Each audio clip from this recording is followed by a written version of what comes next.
The northeast corner of Wyoming is a land rich in history, wildlife, friendly people, and minerals.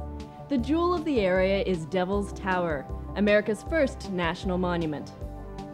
An hour and a half from Gillette, Devil's Tower is perhaps best known for being the meeting place of humans and aliens in the film Close Encounters of the Third Kind. Awe-inspiring and foreboding, Devil's Tower is not the work of Hollywood's set builders, but of Mother Nature herself. Geologists don't always agree as to whether it was actually a volcano, but what we're actually seeing, the part of Devil's Tower, is an igneous intrusion. For when the uplift occurred at the Rocky Mountains and the Black Hills, it created fractures in the earth.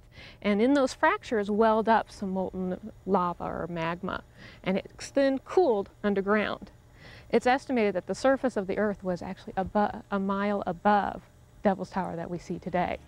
And then the Belle Fourche River that runs near the park is what caused that erosion process and eroded that mile plus away and exposed that harder rock, which is Devil's Tower.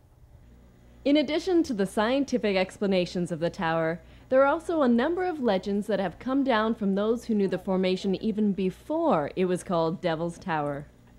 The Devil's Tower is considered a sacred site by many of the American Indian tribes here, and many of the tribes have a legend about how, or a story about how the tower came to be, and within many tribes there's many legends. Most of them center around or have to do with a bear, and whether it was a mountain that grew or a log or a tree, but it was a bear trying to climb up that his claws digging into the side created those fractures, those columns that we see today.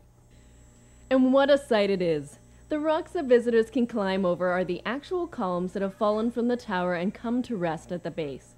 The scale is immense. From the base to the top of the tower, it's about 867 feet, and the base is about a mile in length. The trail that goes around the base of the tower is 1.25 miles, for it to give people a close-up view of the tower. A typical visit for our visitors, if they decide not to stay in the campground, they're usually coming and spending about an hour and a half here in the park. Most visitors like to stop in Prairie Dog Town as they enter the park and have a nice colony of prairie dogs. And then they continue up to the base of the tower where a visitor center exists. And a lot of our visitors like to do that tower walk, get that close-up view of the park. For activities, if you're not hiking, we do have some longer trails, especially if you wanted to get out and see some of the wildlife here in the park. RVs are welcome at Devil's Tower. There's limited parking at the visitor center, but plenty of additional parking en route.